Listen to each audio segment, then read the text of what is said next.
Buenas tardes a todos, nuevamente con todos ustedes. Bienvenidos a la tercera conferencia del ciclo 2021, La Caja con Vos, que llevamos a cabo con el apoyo de Becerra Bursátil. En este espacio de encuentro implementado por el directorio de la Caja en el año 2020, venimos abordando diferentes tópicos interrelacionados con nuestro régimen, con la participación de profesionales de gran trayectoria en temas vinculados a la finanza, la economía, la salud y la previsión. En esta oportunidad nos convoca el contexto económico de nuestro país y los desafíos que enfrentan para consolidar un crecimiento sustentable de largo plazo. La pandemia, con todos sus efectos en el ámbito local, social, sanitario y económico, vino a profundizar la crisis de los países emergentes de Latinoamérica y en especial el nuestro. La gestión del Fondo Previsional de Ciencias Económicas no está ajeno al escenario de incertidumbre que se observa en el plano local e internacional, lo que nos impone un gran desafío a la hora de tomar decisiones de inversión y definir los instrumentos más adecuados para integrar la cartera. Por ello, el directorio de la Caja realiza un monitoreo constante de las alternativas de inversión con la responsabilidad y prudencia que exige la administración del fondo de todos los afiliados para que la toma de decisiones sea consistente con la protección del capital y el horizonte de largo plazo que tenemos en la Caja. Sabemos que las finanzas y el desempeño de la actividad cambiaria y mercantil es un tema siempre de agenda para todos los argentinos, especialmente para los profesionales de la rama de las ciencias económicas, en vista de nuestra labor de asesoramiento a cliente y empresa. Por ello nos propusimos desde la Caja de Previsión brindar esta charla virtual de la mano de un reconocido especialista de mercado de capitales para arrojar un poco de luz sobre el futuro del dólar y otras variables monetarias y económicas que nos mantienen expectantes día a día. En esta oportunidad tengo el agrado que me acompañen el presidente del Consejo Profesional de Ciencias Económicas, licenciado José Simonella, quien presentará a nuestro disertante, y el licenciado Gonzalo Becerra, titular de Becerra Bursátil, quien moderará este encuentro. Al final de la exposición se responderán algunas consultas o preguntas de los participantes que hayan cargado a través de la plataforma. Muchas gracias a todos por acompañarnos y le cedo la palabra al licenciado José Simonella.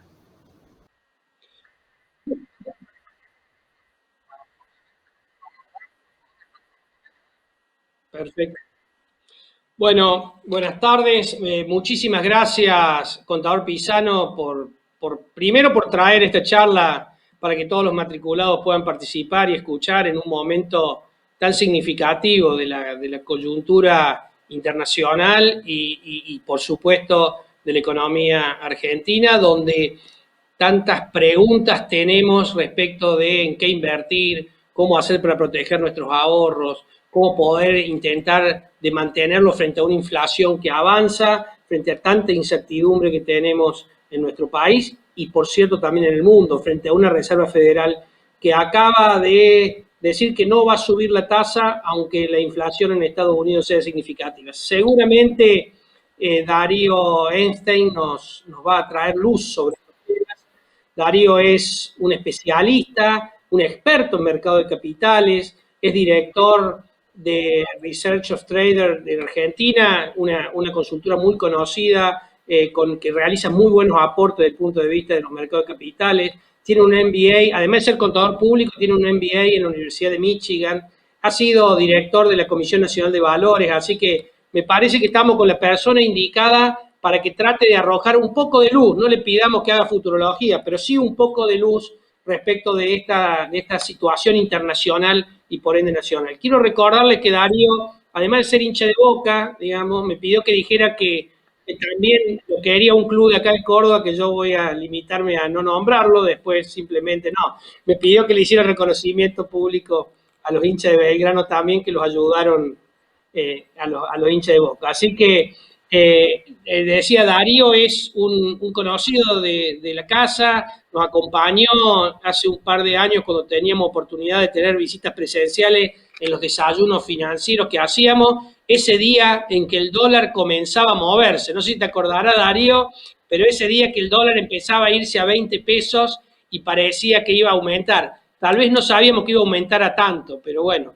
eh, llegó casi a 200. Así que, bueno, sin más presentaciones, agradeciéndole a Darío, por supuesto, y a Gonzalo que hace posible que esto suceda, los dejo con el tema que nos convoca hoy, la coyuntura económica y la actualidad de los mercados de capitales. Muchísimas gracias, buenas tardes a todos. Bueno, muchas gracias tanto al doctor Pisano como al doctor Simonella y bueno, gracias Gonzalo Becerra por estar siempre presente en estos eventos. Bueno, me toca hablar, créanme que me gustaría estar en Córdoba, porque estas charlas por Zoom no son lo que más me divierte, pero tengo que reconocer que esto es lo posible hoy, no lo que elegimos todos, así que bueno, acá estamos. Me gustaría, no quiero abordar el tema del COVID, que lo miran tanto por la televisión y que lo ven a ver, está instalado y uno se cansa ya, pero es imposible hablar de lo que tenemos que hablar si no empezamos hablando de la pandemia. Y menciono esto porque fíjense este mapa en estos colores, este mapa de gentileza de Gustavo Nefa, que es socio mío y lo sacó del New York Times. Fíjense Argentina, cuanto más oscuro, más colorado es el mapa, peor es la cantidad de casos de pandemia cada 100.000 habitantes en un promedio móvil de 7 días.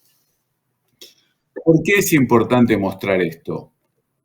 Porque el mundo que está siendo azotado por una pandemia, hay quienes lo niegan, hay quienes lo aceptan, hay quienes dicen que es un invento, hay quienes dicen que es una realidad, pero hay una pandemia que está complicando la actividad económica, productiva, comercial, y esta pandemia, el impacto que tiene es que no va a terminar al mismo tiempo en todos los países.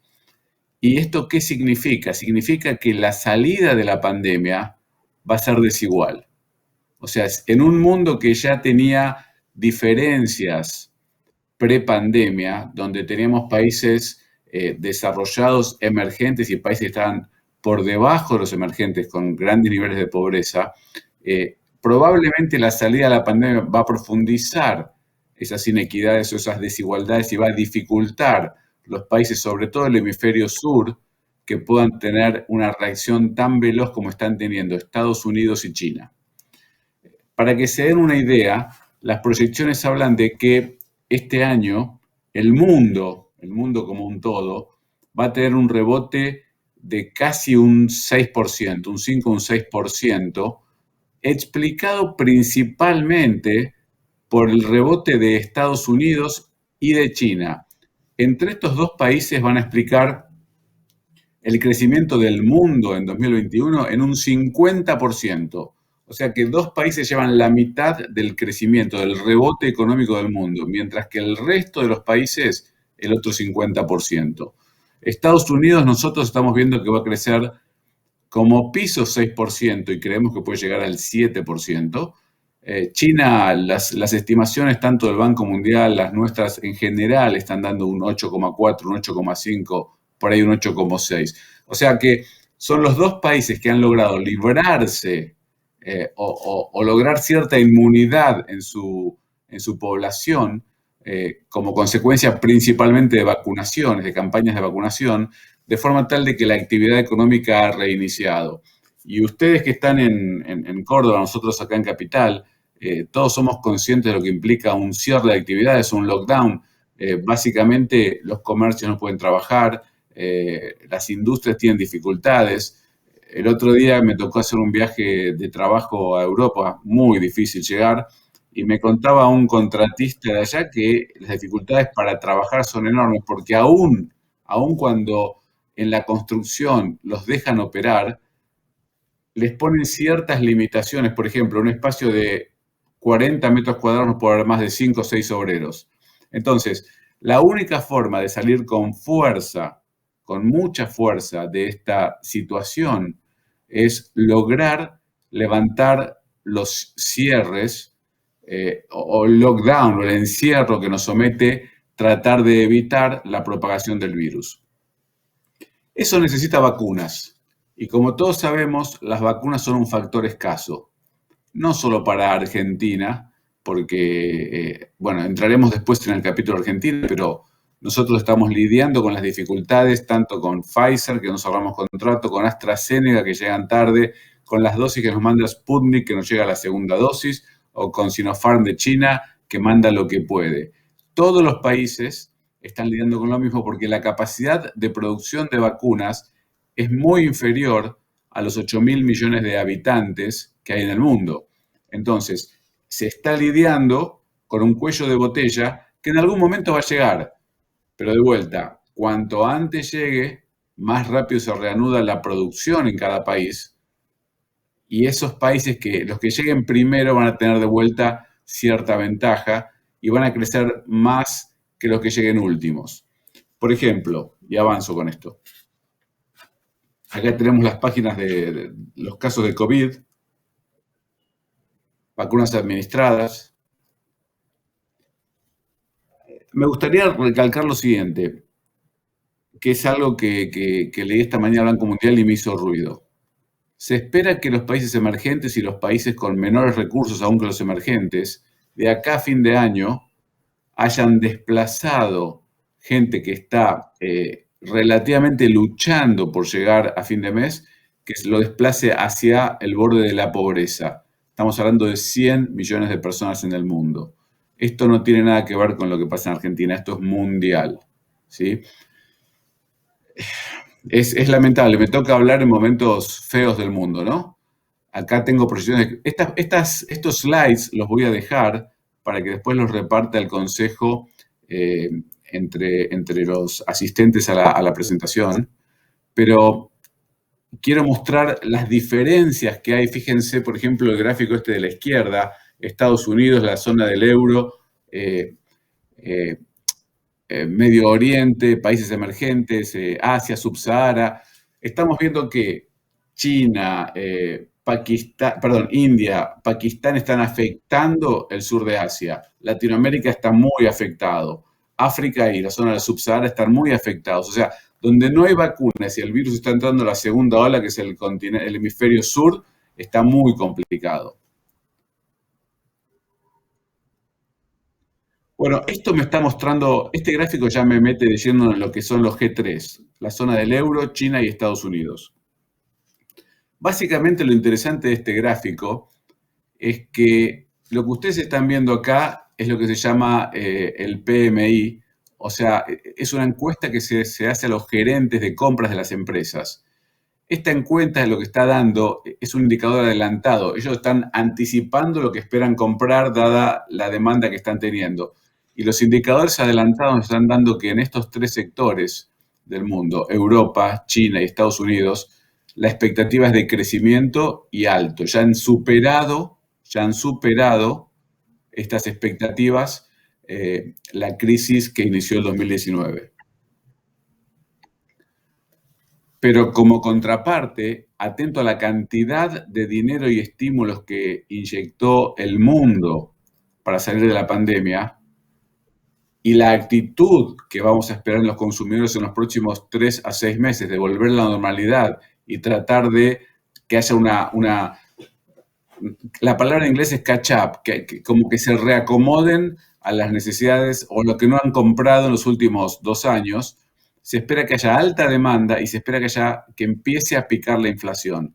Ayer la Reserva Federal anunció que la inflación esperada para el 2021 es 3,4%.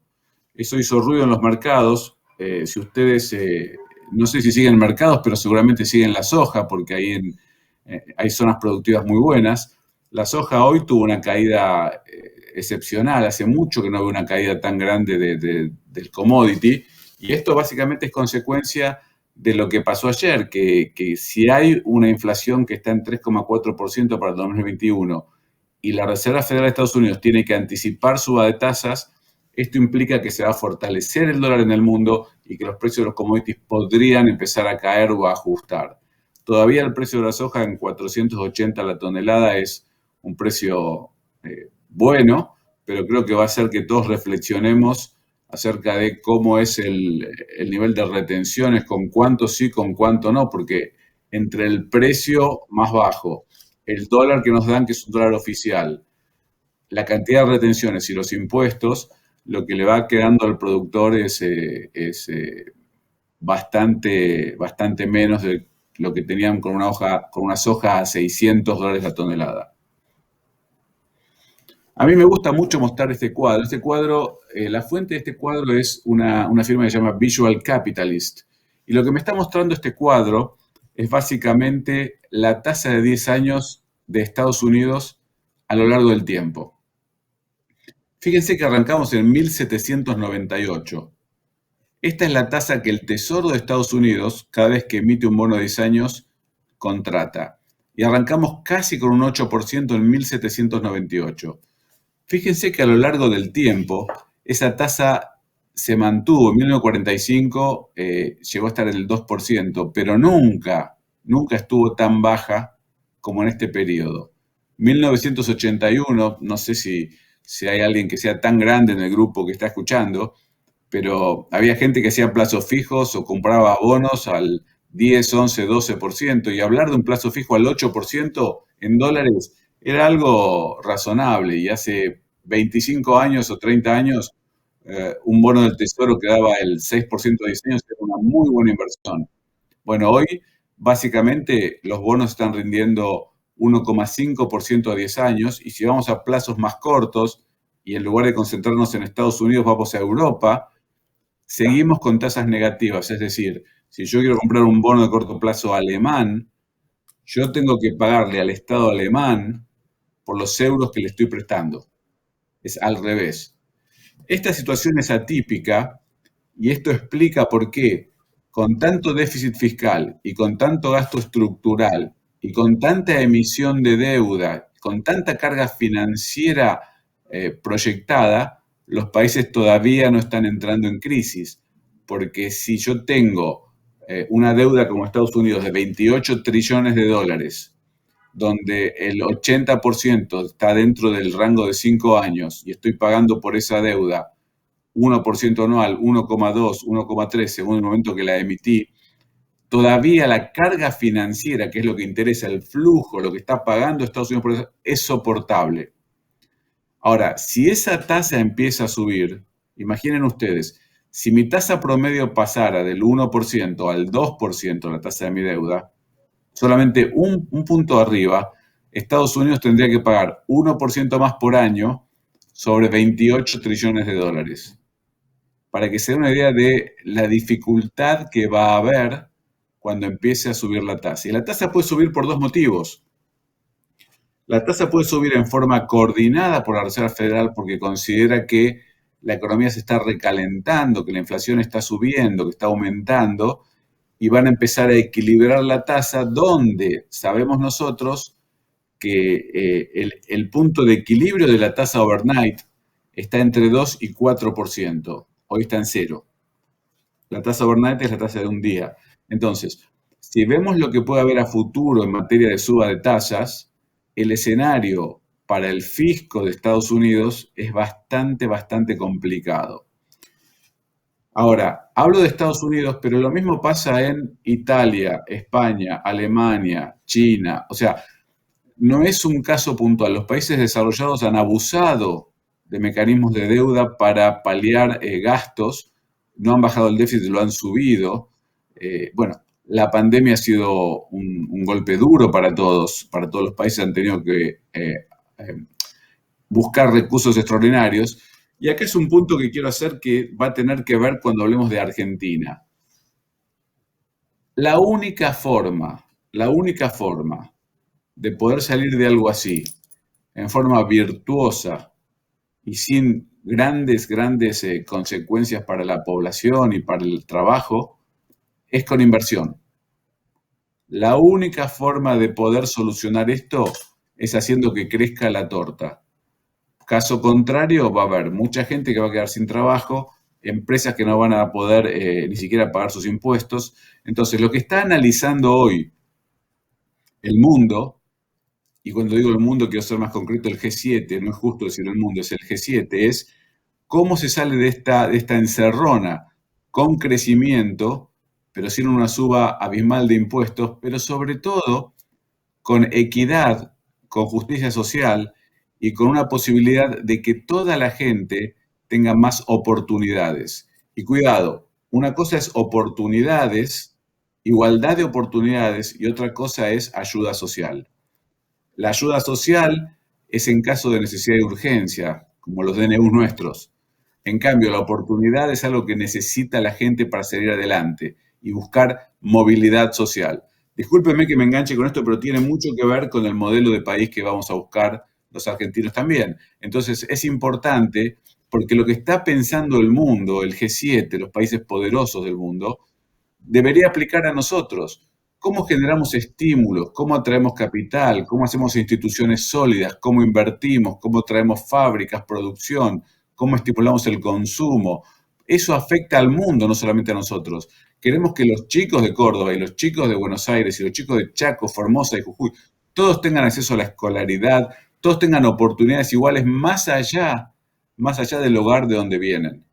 O sea, tanto el chico que tenga un hogar de menores recursos como el que viene cualquier chico que nazca en Argentina tiene que tener una buena alimentación y la posibilidad de progresar, y especialmente a través del estudio, porque el estudio es el gran acelerador, es el gran movilizador social. Entonces, me importa mucho que vean que lo que está pasando en el mundo también está muy relacionado con lo que nos pasa a nosotros. Por supuesto, a nosotros nos pasa en una escala más dura porque no tenemos acceso a financiación. Como están viendo en el gráfico, Estados Unidos y los países centrales tienen excedentes en lo que hace a materia de financiación y acceso a deuda.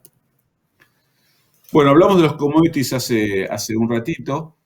Estamos viendo un lindo momento para los commodities. Estamos saliendo de una pandemia. Yo creo que el rebote económico que vamos a ver este año, así como el año pasado fue una de las mayores caídas de la historia en materia de Producto Bruto, este año vamos a ver un rebote económico que no se ha visto en 80 años, prácticamente desde la salida de la Segunda Guerra Mundial.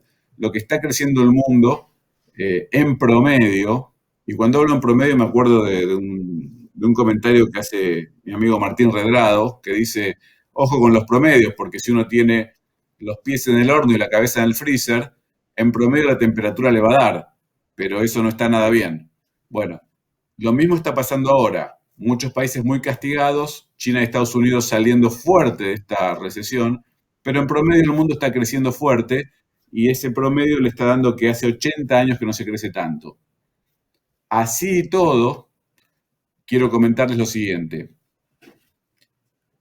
Se espera que ni China ni Estados Unidos logren un nivel de ingreso per cápita por persona equivalente al de 2019 hasta el 2022. ¿Ok? O sea que todavía por 3 años, desde que empezó la pandemia, 1920, 1921, 1922, va a llevar 3 años para reacomodarse a lo que fue. Si digo esto de China y Estados Unidos y mencionamos antes que estos dos países son los que más rápido van a crecer, para emergentes y para países pobres, ninguno de estos logros van a figurar antes de 2024-2025. Todo esto para recuperar lo perdido y siempre y cuando la salud pública, la vacunación entre en efecto y podamos salir de esta fase 1, fase 2, de este encerrona productiva, que otra vez, no quiero opinar si está bien o está mal, para eso están los medios, no es mi especialidad, pero lo que sí está claro es que el impacto sobre la economía es fuertísima y ese impacto lo que trae es más pobreza. Bueno, estos países, incluyendo Argentina, no van a volver a recuperar su nivel de actividad hasta 2024-2025 en la medida que logremos controlar la pandemia y la salud pública sea el abanderado de esta situación. Acá pueden ver lo que ha sido, si vieran la primera columna es el nombre de los commodities, petróleo, gas natural, gasolina, oro, plata, platino, paladio, y así seguimos. Abajo tenemos los agrícolas, maíz, azúcar, café, cacao, soja, trigo, arroz, algodón, canola, madera, son los que elegimos. Si miran la última columna a la derecha, es lo que ha aumentado el precio en lo que va del año.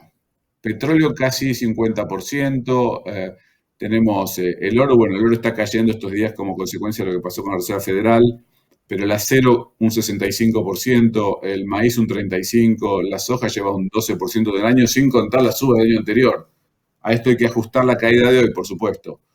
La madera el año pasado ha tenido un crecimiento tremendo en precio, o sea, todos los commodities están aumentando, consecuencia de cuellos de botella en producción y consecuencia de la demanda para reponer inventarios y demanda para reactivar los países que estamos viendo. Amén de eso, un exceso de liquidez con un dólar débil que empuja el precio de los commodities. Lamentablemente, cada vez que nos juntamos hay alguna noticia. Ayer la Reserva Federal, como les dije, anunció que la inflación va a estar por encima de lo esperado para 2021. Esto va a hacer que eventualmente suba un poco la tasa de interés, va a fortalecer el dólar y puede afectar la fuerza del precio de los commodities. Sin embargo, creemos que los commodities agrícolas van a mantener precios saludables, por llamarlo de alguna forma, en lo que hace a la producción y al rendimiento que le pueden traer al campo. Tasa de desempleo. Con tantos elogios que tuve de Estados Unidos, fíjense lo que fue la tasa de desempleo, fíjense esa suba enorme que hubo y cómo se fue acomodando de a poco. Así y todo, con Estados Unidos creando un promedio de 300, 400 mil empleos por mes, estamos todavía 9 millones de empleos por debajo de los empleos que habían antes del arranque de la pandemia. Y esto es muy importante. Si bien hay gente que está buscando alternativas de trabajo como freelancer o independiente en su casa, con su computadora, etc., hay sectores como el turismo que siguen golpeados.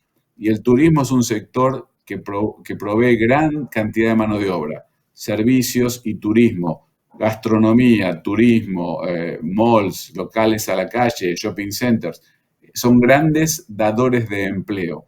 Son empleos, algunos básicos, pero son grandes dadores de empleo. Y además esos recursos que dan mucho empleo impactan en una cadena que es todo lo que es bienes raíces. O sea, no solamente la parte comercial, cuyos dueños no están pudiendo cobrar alquileres y cuyos inquilinos no lo pueden pagar tampoco, sino que la gente que recibe esos salarios alquila o trata de construir su vivienda. Bueno, todo eso está afectado por la recuperación tan desigual que estamos viendo. China, otra vez con las exportaciones al taco, yo sé que es una casualidad, pero desde que asumió Biden, el saldo comercial de exportaciones entre China y Estados Unidos nunca ha sido tan favorable para China como en los últimos meses. Bueno, y entramos en mercados. Y acá, no sé si muchos de ustedes son inversores o no, pero en general a algunos les interesa saber esto.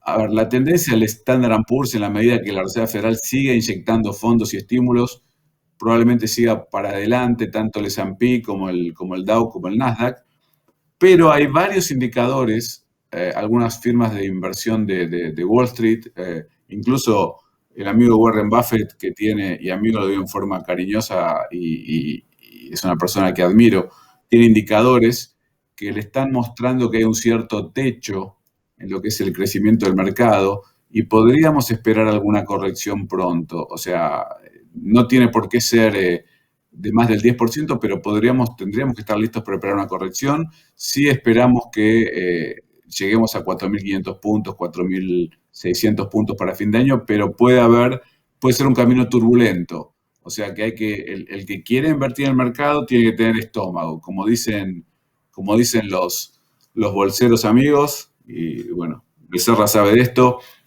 plata, paciencia y pelotas. Y disculpen la expresión. El VIX es un indicador de riesgo sobre el cual no vale la pena mencionar. Tantas charlas que tuvimos ya lo explicamos, pero bueno, básicamente es una medida que mide las opciones de corto plazo, tanto los call como los puts, hace un promedio, y eso nos permite ver si el mercado está preocupado, asustado o está relajado. En este momento el mercado está tranquilo, sigue adelante. O sea, no estamos viendo un indicador, está en 16, 17 puntos, abajo de 13 ya es mucha fortaleza, y a medida que sube este indicador, cuanto más alto es, mayor es el miedo. Llegamos a ver VIX arriba de 50 y 60 puntos en la crisis. Bueno, acá les dejo un gráfico para que lo vean, cómo fueron rindiendo las acciones de los distintos países emergentes, Japón, Alemania. El gráfico lo tienen, no tiene sentido comentarlo mucho porque es para que lo vean. Como nota de color, hoy un banco muy importante de Estados Unidos acaba de recomendar Brasil. Bueno, justo Brasil viene bajando hace unos días, pero bueno, ¿quién dice que los analistas y los bancos no llegamos siempre tarde, no? Lo mismo acá para que vean el Standard & Poor's. Este gráfico es interesante porque no es todo lo mismo. O sea, si miran los distintos sectores, van a ver que todo lo que es consumo discrecionario o energía o sector financiero han crecido de forma distinta. Así que es interesante que analicen qué es lo que está pasando. Yo no quiero entrar en detalle, esto da para otra charla, probablemente no para el consejo, sino para alguna charla de mercado de capitales puntualmente de acciones que quieran, o de activos de riesgo que quieran hacer. Pero esto es lo que está pasando, es interesante que lo miren porque, de vuelta, no todos los sectores crecen con la misma fuerza en el mundo y ya lo vamos a ver en Argentina tampoco.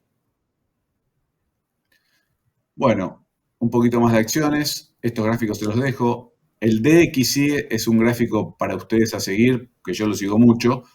Básicamente lo que indica es el valor del dólar con respecto a otras monedas. Y este valor es importante porque la relación es directa con el valor de los commodities. Cuando el DXY cae, o sea, cuando el valor del dólar cae, para ser claro, hace que los commodities suban y viceversa. Entonces, si se aprecia el dólar, los commodities sufren un impacto negativo. Tengámoslo en cuenta, por favor. Bueno, no sé cómo estamos de tiempo, pero llegamos a la Argentina. Tardamos un poco, pero llegamos. Yo les pido disculpas, me estoy tocando los anteojos todo el tiempo, pero son prestados. Los míos se los comió el perro. En la pandemia, todo lo que está por la casa es un juguete, ¿no? Así que bueno, esto lamentablemente los rompió. Vamos a buscar nuevos.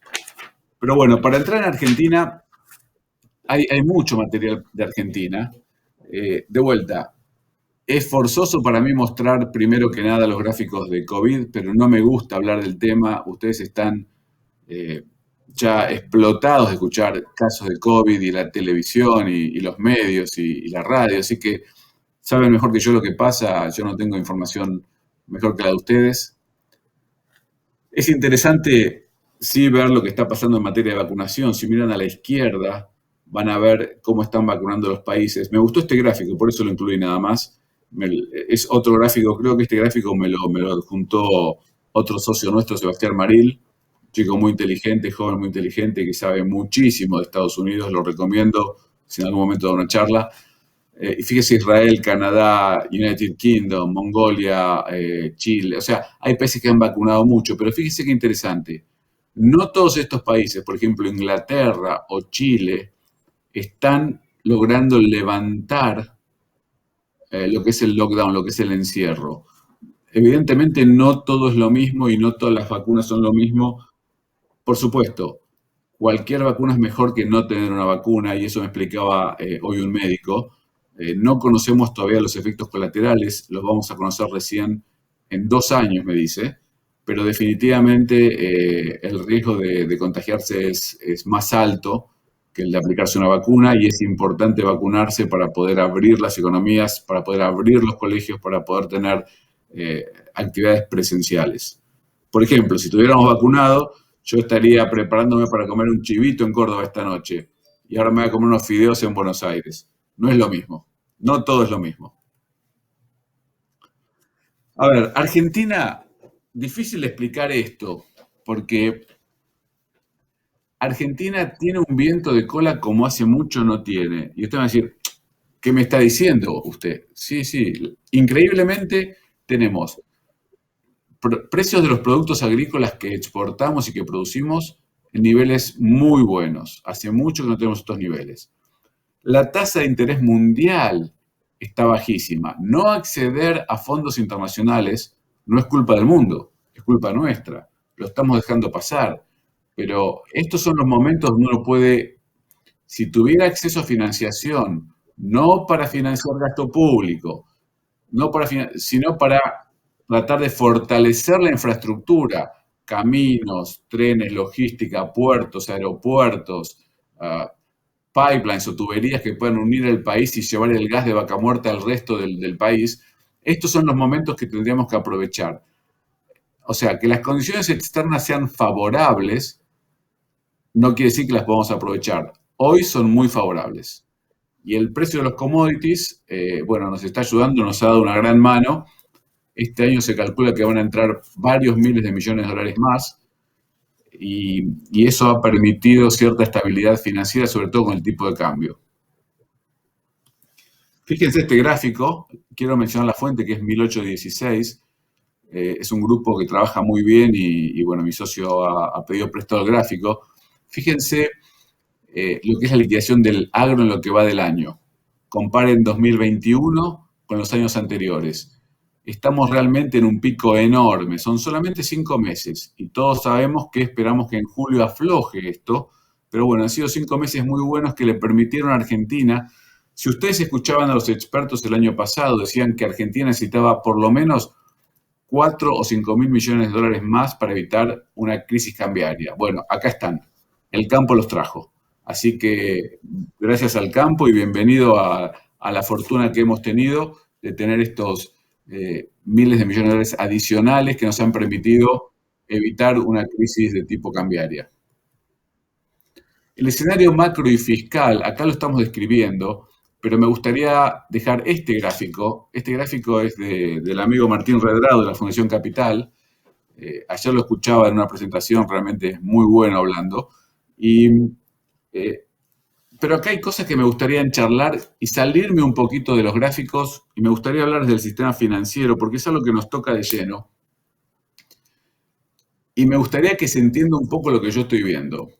El sistema financiero tiene depósitos a plazo, o sea, depósitos tanto cuenta corriente, caja de ahorro, plazos fijos, debe tener unos, en billones de pesos, unos 7 billones de pesos.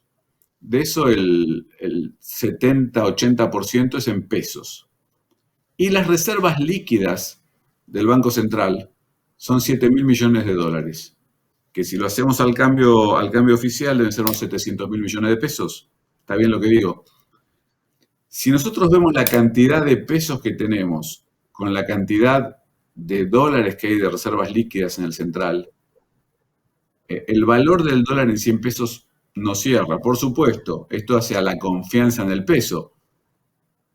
Me cierra menos porque realmente la gente no ha tenido confianza en el peso y no porque la gente no sea buena gente, sino porque en los últimos 30 años, cada vez que tuvimos pesos, nos han devaluado, nos han confiscado, o sea, hemos tenido un montón de situaciones, hemos caído en cepos, o sea que el peso nunca ha sido amigo del argentino y nos sorprende ver que hay tantos pesos en el mercado y el dólar se está manteniendo estable. Esto puede hablar de una buena gestión del Banco Central y al mismo tiempo puede estar hablando de que están ingresando dólares y que la gente en este momento no está teniendo apetito por divisas, a pesar que las tasas de interés son negativas en términos reales.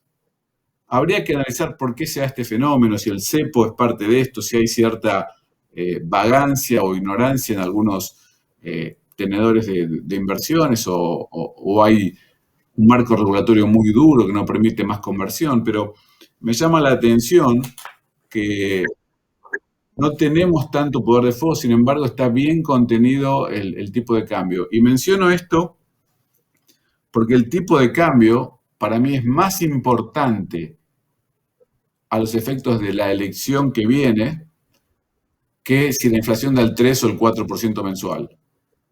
Aunque suene raro, porque uno tiende a pensar que la inflación y el tipo de cambio van de la mano, Argentina en este caso tiene proyectado casi un 50% de inflación para este año y el tipo de cambio viene creciendo por debajo, o sea, el peso se está apreciando.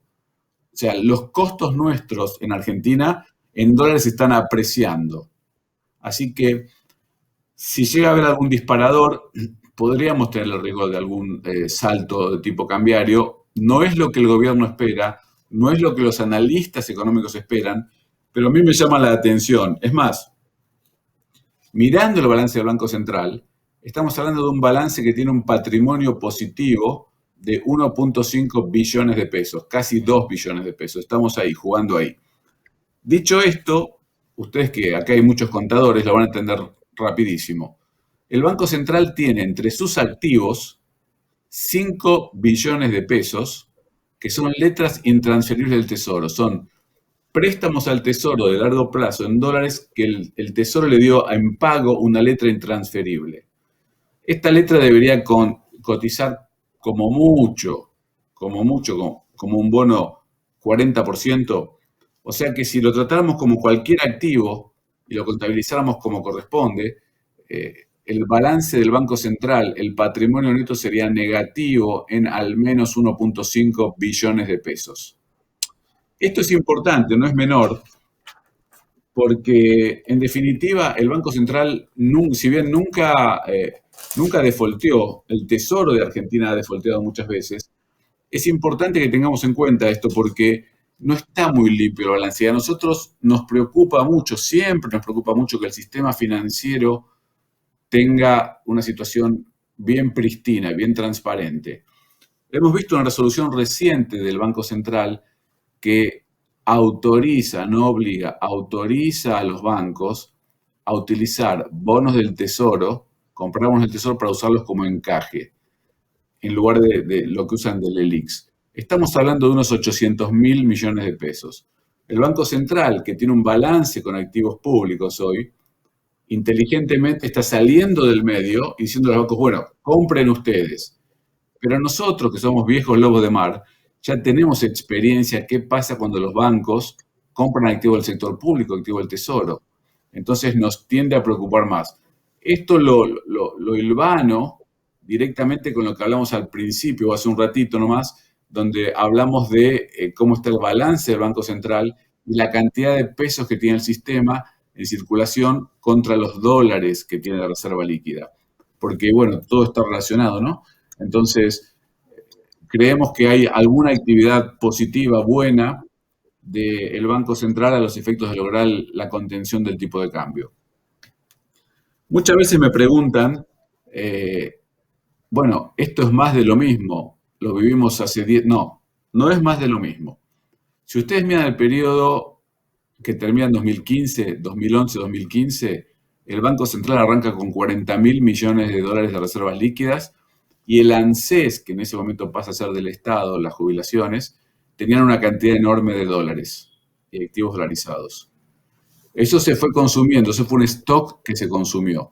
2019 entra Mauricio Macri, 2015 entra Mauricio Macri, habíamos hablado 2011, 2015. ¿Y qué ventaja tiene Mauricio Macri? Mauricio Macri tiene, por un lado, un blanqueo que le deja varios miles de millones de dólares, pero más importante aún, tiene acceso a financiamiento externo. De vuelta, no se reduce el gasto, no se hacen reformas estructurales, no hago culpas ni al gobierno anterior, ni al gobierno de Macri, ni al de actual. Las cosas no se hicieron. ¿Está bien?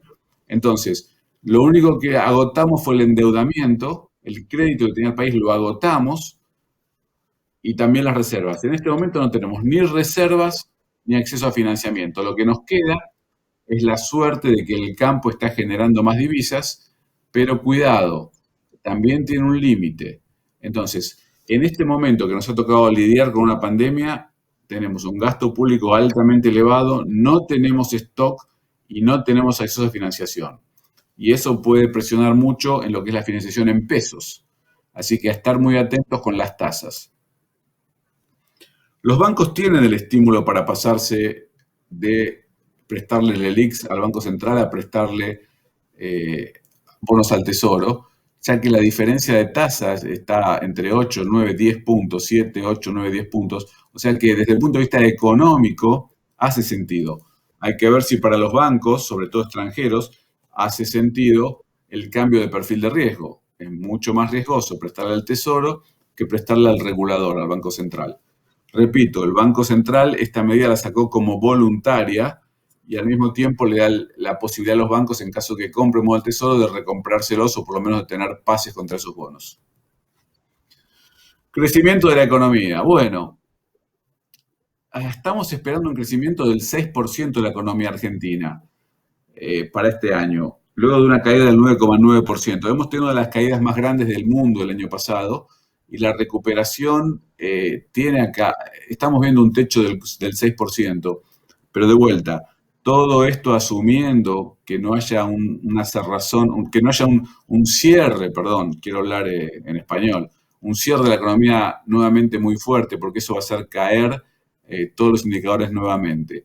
Las proyecciones ya están bajando y la inflación está por encima de lo esperado para el 2021.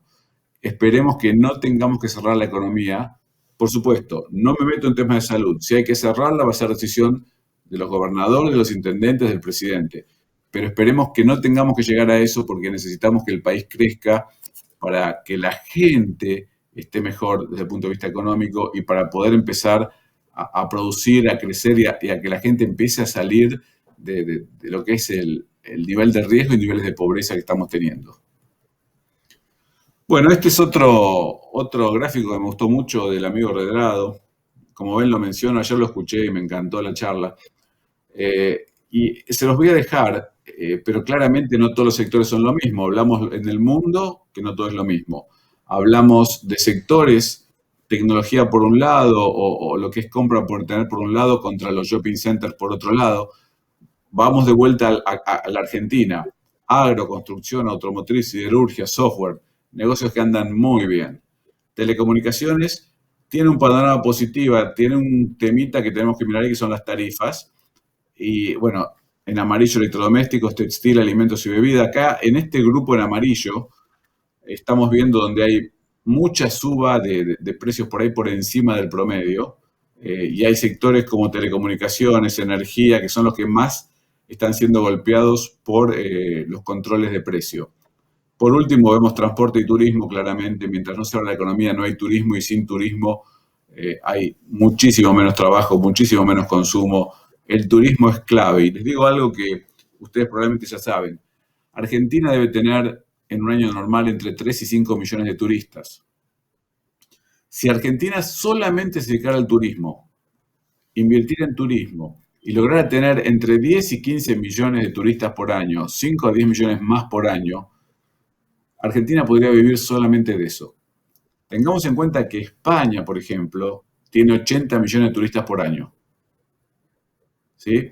O sea que el cambio que Argentina precisa, sumando el campo, la energía, lo que ya tenemos, con el doble o el triple de turismo, estaríamos muy bien. Y me estoy olvidando de un montón de sectores. La industria del conocimiento, todo lo que es lo que se está haciendo en el campo en materia de producción, no solamente de productos primarios, sino de productos elaborados, todo lo que es tecnología de punta. Hay muchos sectores que no estoy teniendo en cuenta, pesca, minería. Lo que les quiero mostrar es que energía solo con la inversión que demanda Vaca Muerta y los pipelines que precisamos. O sea, hay tanto por hacer, hay tanto por delante que necesitamos simplemente que nuestros dirigentes no traben el proceso. Al contrario, que lo destraben y lo estimulen. Argentina no tiene motivos para tener problemas económicos. Puede tener muchos tipos de problemas, pero el mérito, la posibilidad de crecer, el que hace un esfuerzo que tenga su justa recompensa, Argentina está en condición de ofrecer eso.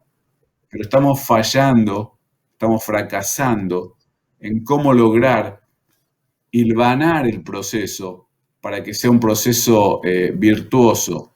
Tenemos todo dado. Yo sé que esto suena a política, no me dedico a la política, no hago política, pero hay tantos sectores económicos que podrían hacer que el país salga adelante, que lo único que precisamos es que no entorpezcan, es que permitan que las regulaciones, los impuestos, las leyes laborales, que las instituciones fluyan bien. Con eso alcanzaría para sacar gran parte de nuestros chicos de la pobreza, que lamentablemente es el sector más afectado. Inflación al alza, expectativa. Si bien tenemos, este mes ha caído al 3 y pico por ciento, creemos que el segundo semestre, por necesidades lógicas de fondos en unión electoral, esto se va a recalentar. Así que, a pesar de lo que dicen todos, nosotros seguimos creyendo que los bonos atados al SER o a la inflación van a rendir bien.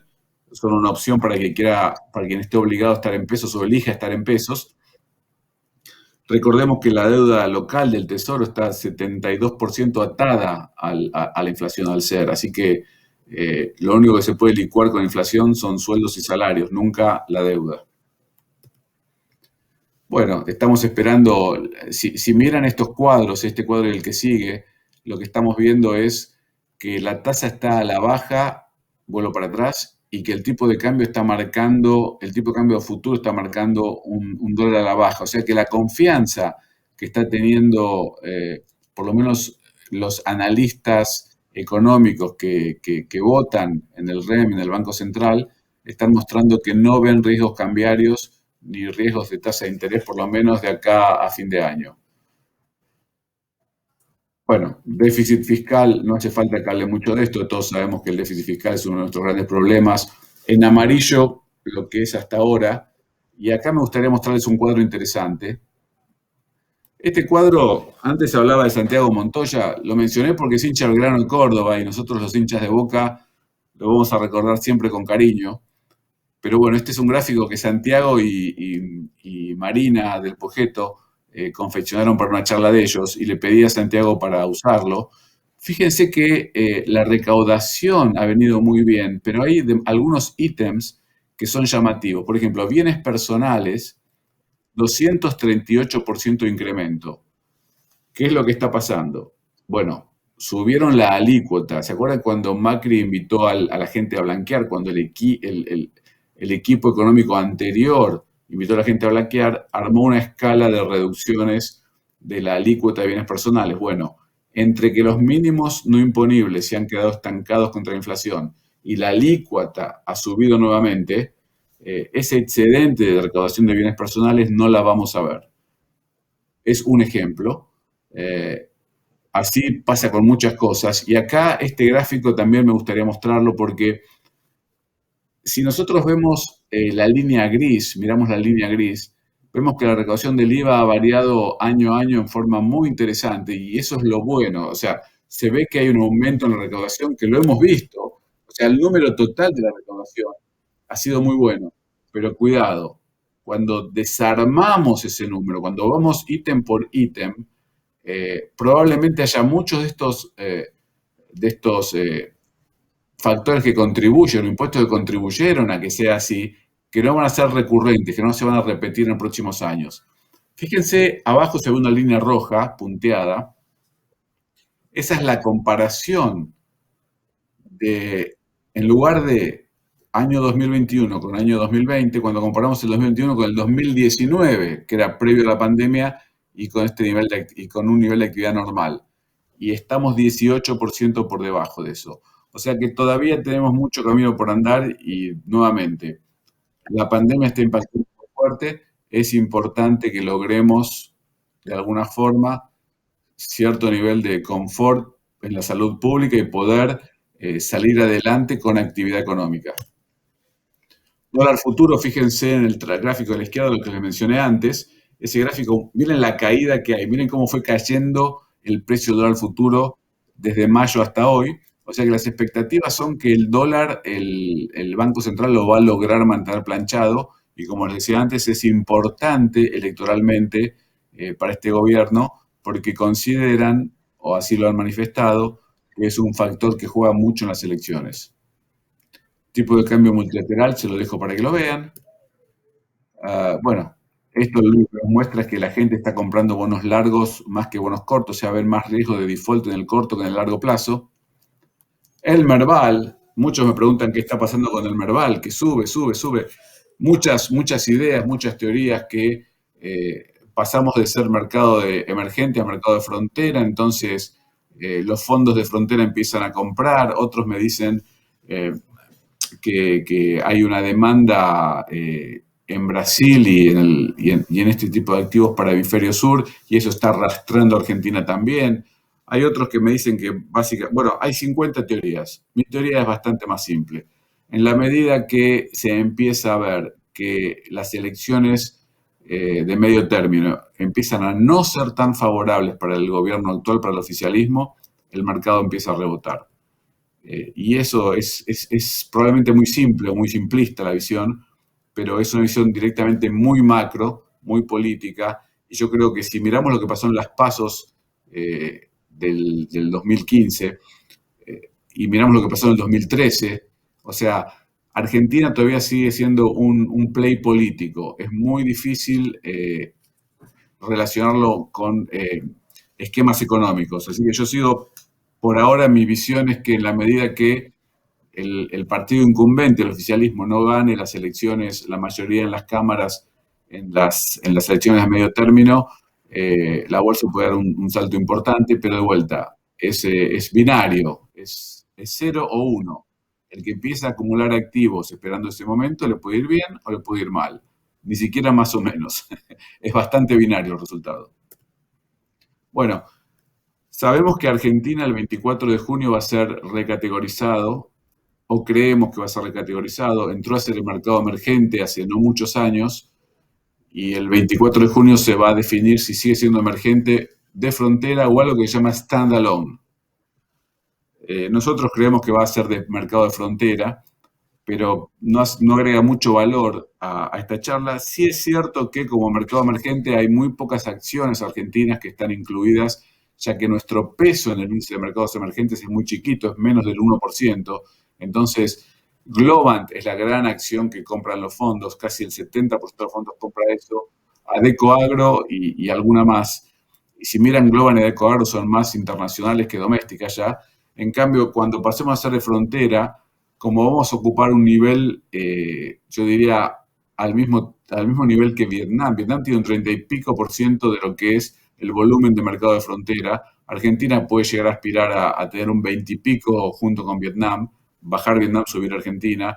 Y en ese marco no va a alcanzar con Globant, va a tener que comprar algunas acciones más. Hay gente que está apostando a que estos fondos se están comprando hoy y que eso explica la suba del mercado argentino.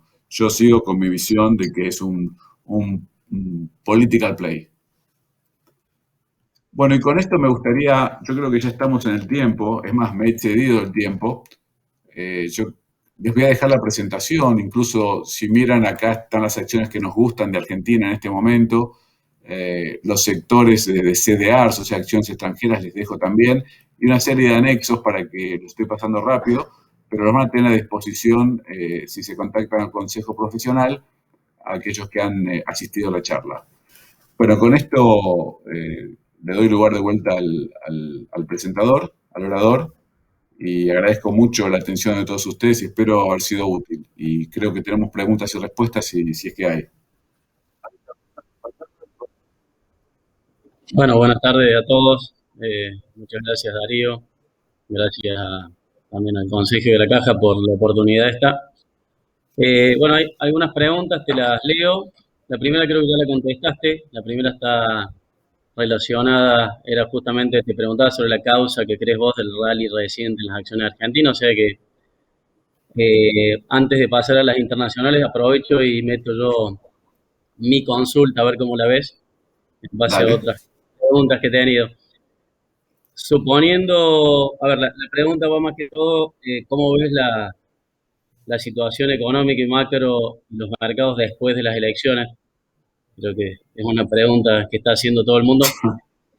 Y ahí me vas a decir, va a depender de cómo van las elecciones. Suponiendo que son desfavorables para el oficialismo. No, pero ahí te voy a sorprender.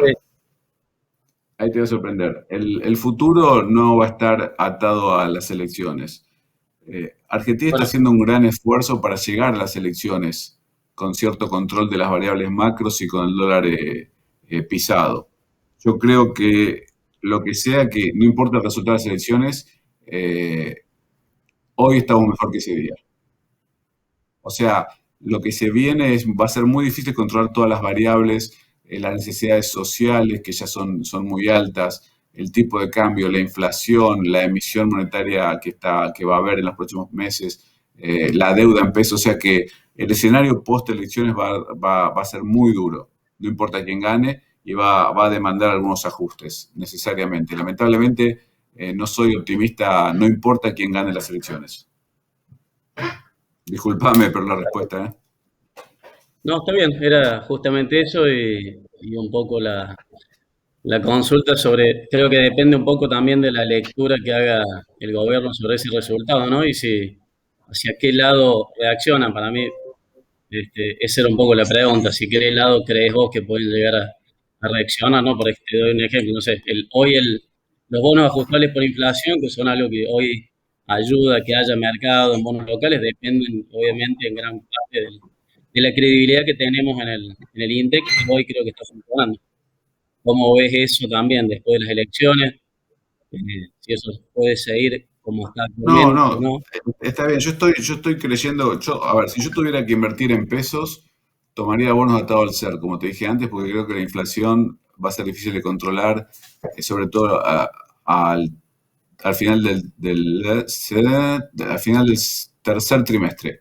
Se va a poner de vuelta picante. Pero, como te decía, no estoy optimista para el periodo que siguen los próximos 2 años luego de las elecciones. Creo que va a ser duro en Argentina. Entonces, en materia de bonos, yo seguiría con bonos atados a la inflación. No me gustan los bonos dólar link porque en definitiva son argendólares y hay mejores opciones si uno quiere comprar dólares.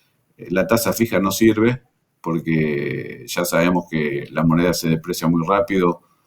Así que sí, no soy positivo de vuelta, no soy optimista, salvo que se junten todos los políticos, todos los partidos, elijan un equipo económico tremendo, le den poder y le dejen hacer cosas y reformas, incluyendo una reforma laboral, porque la gente necesita trabajo. Pero si no pasa eso, soy bastante negativo en lo que puede pasar después de las elecciones por los próximos 2 años y espero que me llamen el año que viene y me digan, usted se equivocó.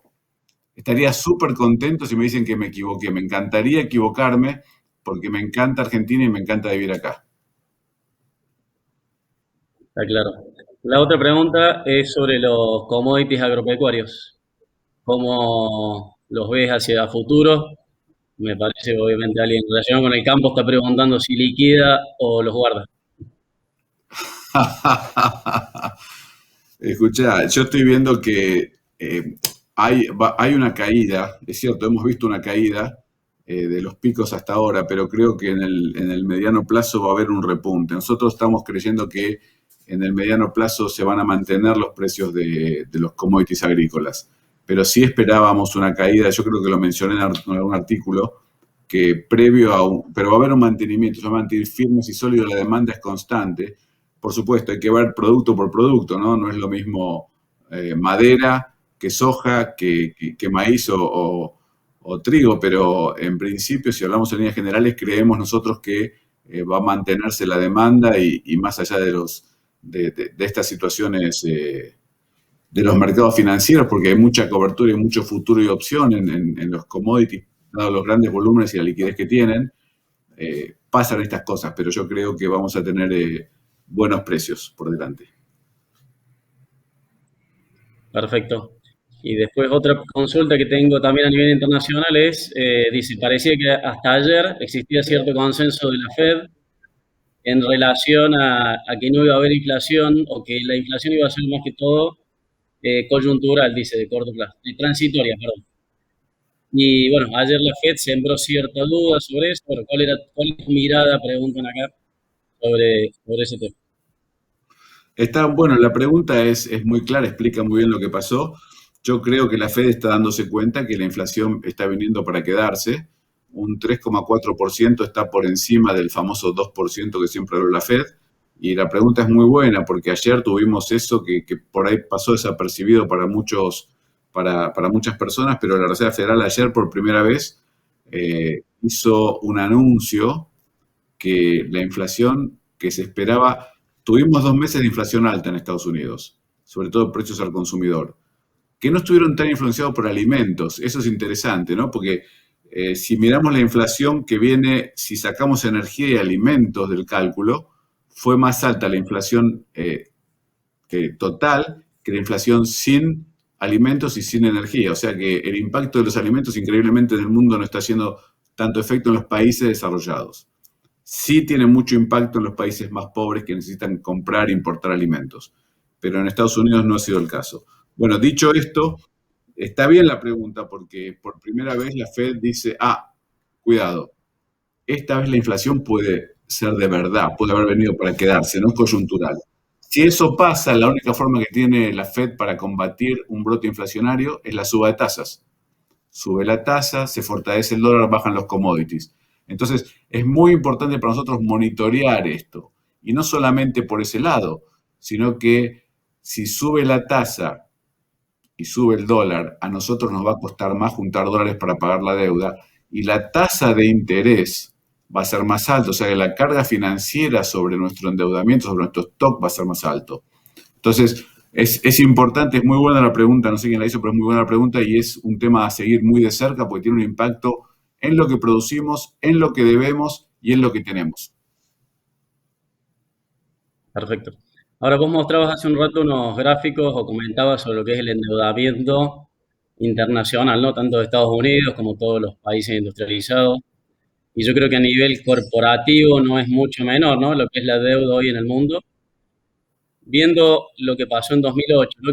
Me da la impresión que el problema de la crisis, más allá de que había muchos factores, empieza cuando empiezan a subir la tasa, ¿no? Ahí empieza a haber mucho morosidad de las tarjetas de crédito y empieza el problema de los subprime.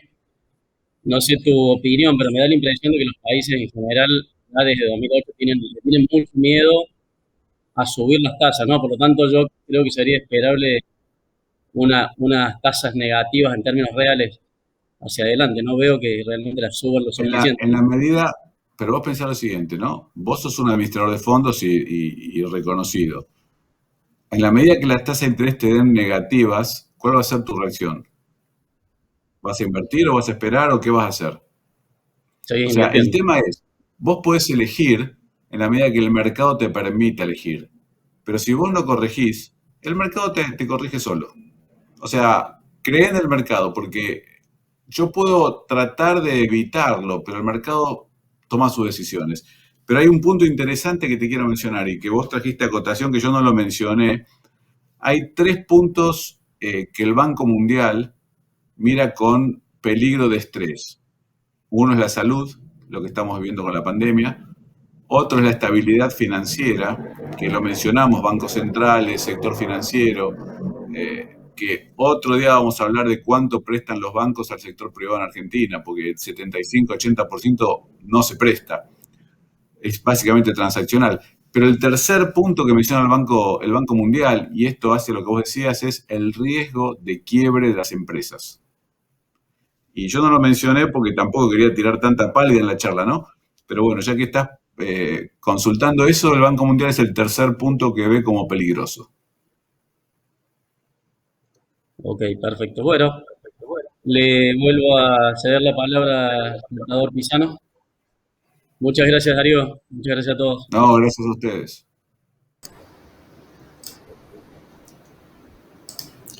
Bueno, ha sido una charla muy interesante.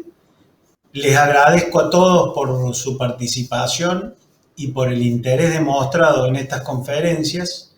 También le agradezco a Darío Epstein por haber aceptado ser parte de los encuentros con nuestros afiliados y al licenciado José Simonella y a Gonzalo Becerra que me acompañaron en esta oportunidad. Les informo que las conferencias quedan grabadas y pueden acceder a ellas desde nuestra web ingresando al sitio www.cpscba.org.ar/conferencias y que tengan ustedes muy buenas noches y será hasta la próxima. Muchas gracias a todos.